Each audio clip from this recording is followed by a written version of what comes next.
चलो देखो इधर ध्यान दो।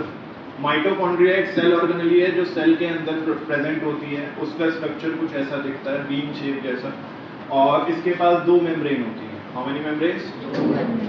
एक आउटर मेम्ब्रेन बाहर वाली जो कि पोरस होती है। पोरस मीन्स उसके अंदर छोटे छोटे होल्स होते हैं। एक्सचेंज ऑफ मटेरियल के लिए उसके अंदर छोटे छोटे क्या होते हैं? होल्स होते हैं। पोरस मेम्ब्रेन होने का मतलब है it has some small hole in it. ये किस को क्लियर है? तो इसकी आउटर मेम्ब्रेन क्या है? पोरस। फिर इसकी इनर मेम्ब्रेन आती है। कौन सी? Inner membrane. अच्छा, इसकी इनर मेम्ब्रेन फोल्डेड होती है बहुत ज्यादा। इसमें इस तरह से क्या होते हैं? फोल्ड्स।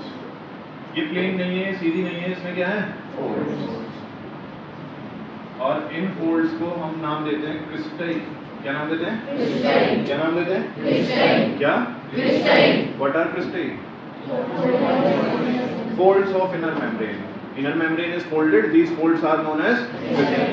इन folds को क्या नाम देते हैं? क्रिस्टल। तो क्या माइटोकॉन्ड्रिया के पास दो मेम्ब्रेन है? Yes sir. आउटर मेम्ब्रेन की खास बात? पोरस।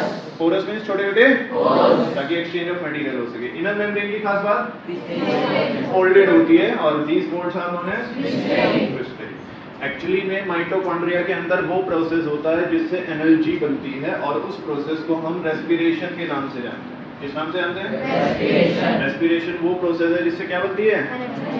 रेस्पिरेशन वो प्रोसेस है जिससे क्या बनती है? एनर्जी। रेस्पिरेशन वो प्रोसेस है जिससे क्या बनती है? एनर्जी। वो किसके अंदर होता है? माइटोकॉन्ड्रिया। किसके अंदर होता है? माइटोकॉन्ड्रिया। एनर्जी कम बननी चाहिए, ज्यादा? ज्यादा। कितने बच्चे कह रहे हैं ज्यादा? एनर्जी कैसी बननी चाहिए? ज्यादा। ज्यादा एनर्जी बनने के लिए ज्यादा रिएक्शन होनी चाहिए। ज्यादा रिएक्शन होने के लिए ज्यादा सरफेस एरिया होना चाहिए। ज्यादा सरफेस एरिया प्रोवाइड करने के लिए इनर मेम्ब्रेन फोल्डेड होती है। कैसी होती है? फोल्डेड। अगर ये इनर मेम्ब्रेन सीधी होती लाइक दिस, फोल्ड्स ना होते, तो रिएक्शन सिर्फ इस लेयर पर होती लाइक दिस, है ना? अब ये इनर मेम्ब्रेन फोल्डेड होने की वजह से रिएक्शन हर एक पॉइंट पर ज्यादा होगी, क्योंकि सरफेस एरिया बढ़ गया। रिएक्शन अगर ज्यादा होगी तो एनर्जी भी ज्यादा मिलेगी। yes, तो टू प्रोवाइड मोर एनर्जी या to produce more energy, inner membrane of mitochondria is folded. Mitochondria की इनर मेम्ब्रेन क्या होती है? फोल्डेड होती है। और उन फोल्ड्स को हम किस नाम से जानते हैं? क्या बोल देते हैं? तो पेपर में पूछ लेते हैं कि इनर मेम्ब्रेन फोल्डेड क्यों होती है? इनर मेम्ब्रेन फोल्डेड इसलिए होती है ताकि उसका सरफेस एरिया बढ़ सके। सरफेस एरिया बढ़ेगा तो रिएक्शन ज्यादा होगी, रिएक्शन ज्यादा होगी तो एनर्जी भी ज्यादा निकलेगी। ये किस किस को क्लियर है? Everything is clear to everyone till now? तो mitochondria has two membrane, outer membrane is porous and inner membrane is folded. These folds are known as crystal. इसके अंदर वो रिएक्शन होती है जिससे एनर्जी बनती है। उस रिएक्शन का स्पेशल नाम होता है रेस्पिरेशन। किस किसने नाम पहले भी सुना हुआ है? सभी ने सुना हुआ है रेस्पिरेशन का नाम? रेस्पिरेशन वो प्रोसेस है जिससे हमारी बॉडी में, हमारे सेल्स में एनर्जी बनती है। हमें मूवमेंट करने के लिए, बोलने के लिए, चलने के लिए, कोई भी काम करने के लिए क्या चाहिए? वो एनर्जी किस प्रोसेस से बनती है? रेस्पिरेशन। वो रेस्पिरेशन का प्रोसेस किसके अंदर होता है? माइटोकॉन्ड्रिया। ज्यादा हो सके इसलिए इनर मेम्ब्रेन कैसी होती है? उन फोल्ड्स को क्या बोलते हैं? समझ आ रही है बात थोड़ी थोड़ी? तो रेस्पिरेशन का प्रोसेस माइटोकॉन्ड्रिया के अंदर ज्यादा से ज्यादा हो सके, इसलिए आपकी इनर मेम्ब्रेन, सॉरी आपकी नहीं, माइटोकॉन्ड्रिया की इनर मेम्ब्रेन क्या होती है? फोल्डेड होती है। उन फोल्ड्स को क्या बोलते हैं? Am I clear till now? Yes sir. इसके अंदर जो फ्लूइड पार्टिकल्स हैं, जो फ्लूइड प्रेजेंट होता है, उसको हम मैट्रिक्स बोलते हैं। क्या बोलते हैं? मैट्रिक्स। ये इतना इंपॉर्टेंट नहीं है जितनी इंपॉर्टेंट नेक्स्ट चीज है वो है कि इसके पास खुद का डीएनए और खुद के राइबोसोम्स होते हैं। राइबोसोम्स जब भी वर्ड आए आगे कई बार मैं यूज करूंगा, राइबोसोम्स से एकदम से आपके माइंड में आना चाहिए प्रोटीन सिंथेसिस।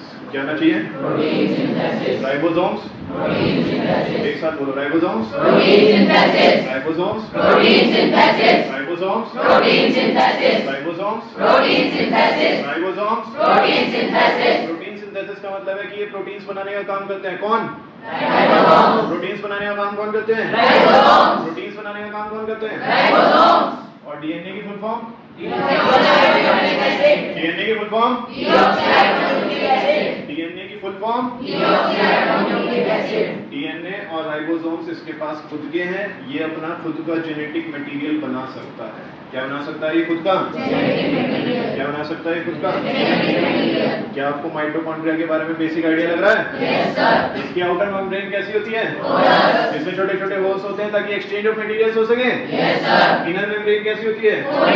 ताकि सरफेस एरिया बढ़ाया जा सके, रेस्पिरेशन का प्रोसेस ज्यादा हो सके, जिससे हमारे पास ज्यादा से ज्यादा एनर्जी बन सके माइटोकॉन्ड्रिया में। इन फोल्ड्स को क्या बोलते हैं? क्या बोलते हैं? इसके अंदर जो फ्लूइड प्रेजेंट होता है उसको क्या बोलते हैं? क्या माइटोकॉन्ड्रिया के पास खुद का डीएनए और खुद का राइबोसोम्स होता है? राइबोसोम्स बोलो एक साथ, राइबोसोम्स। सभी को समझ आ रहा है यहाँ तक? DNA genetic material, genetic information carry करता है जो पेरेंट से जो पेरेंट से कहाँ जाएगी? Am I clear till now? क्या माइटोकॉन्ड्रिया अपना जेनेटिक मटेरियल बना सकता है? क्योंकि उसके पास खुद का डीएनए और खुद के राइबोसोम्स। तो पेपर में पूछ लेते हैं, बताओ ऐसी कौन सी सेल ऑर्गेनेलीज हैं जो खुद का डीएनए और खुद का राइबोसोम्स रखती हैं? तो एक तो ये होता है माइटोकॉन्ड्रिया, एक प्लास्टिड्स होती है। अभी प्लास्टिड्स के बारे में भी पढ़ेंगे। फिलहाल आपको माइटोकॉन्ड्रिया के बारे में समझ आ रहा है थोड़ा थोड़ा? अब समझना और ज्यादा ध्यान से। जब आप पैसे कमाने जाते हो, मान लो कोई पर्सन जा रहा है पैसे कमाने, तो उसको जो पैसे मिलेंगे, सैलरी मिलेगी, वो उसको किस फॉर्म में मिलेगी? रुपीस की फॉर्म में। किस फॉर्म में? इंडिया में किस फॉर्म में? तो rupees is basically the currency, है ना? करेंसी हो गई हमारे पास रुपीस यहाँ पर इंडिया में, राइट? अलग अलग देश में अलग अलग करेंसीज चलती हैं, पता है ना हमें? तो वो मनी की करेंसी है। किसकी करेंसी है? ऐसे ही एनर्जी की करेंसी होती है एटीपी। क्या होती है? एनर्जी की करेंसी क्या होती है? एनर्जी की करेंसी क्या होती है? एटीपी की फुल फॉर्म होती है एडिनोसाइन ट्राइफॉस्फेट। Adenosine triphosphate. जरा बोलो 10 बार मन में, जल्दी से। Adenosine triphosphate. मन में काउंट करते हैं ना ऐसे।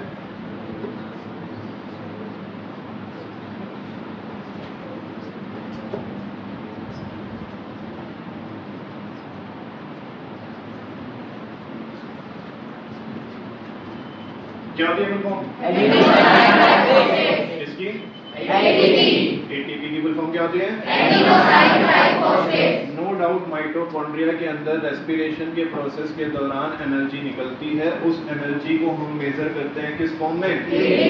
तो ATP is basically the currency of energy. क्या है ये? Currency of energy. अब माइटोकॉन्ड्रिया सारी चीजों को एनर्जी प्रोवाइड करता है। मान लो उसके पास 30 एटीपीज निकले। कितने? 30। ध्यान से सुनना मेरी बात को। कितनी एनर्जी क्रिएट हुई इसके पास? 30। कितनी एनर्जी क्रिएट हुई? 30। अब कोई आता है न्यूक्लियस आता है, या कोई दूसरी सेल ऑर्गेनेली आती है, जैसे गोल्गी एपरेटस आ गया, एंडोप्लाज्मिक रेटिकुलम आ गया, लाइसोसोम आ गया। वो कहता है मुझे एनर्जी चाहिए। क्या चाहिए? एनर्जी। कुछ काम करना होगा, जो भी उसका काम होगा उस काम के लिए उसे क्या चाहिए? एनर्जी। क्या चाहिए? एनर्जी। क्या चाहिए? एनर्जी। तो वो एनर्जी कहाँ से लेगा? माइटोकॉन्ड्रिया से।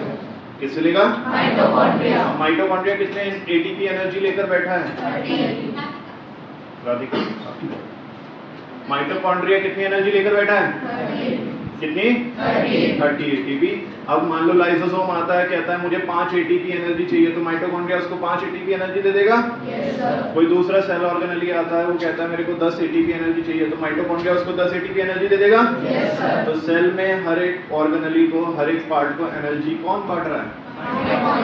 कौन बांट रहा है? माइटोकॉन्ड्रिया। किसी को भी एनर्जी चाहिए होती है, किसके पास जाता है? Mitochondria. That is why mitochondria is known as the, ये लिखा था स्टार्टिंग में। माइटोकॉन्ड्रिया को क्या बोलते हैं? माइटोकॉन्ड्रिया को क्या बोलते हैं? क्योंकि उसी में एनर्जी बन रही है, वही बांट रहा है आगे एनर्जी। बताओ कैसे? कोई दिक्कत है?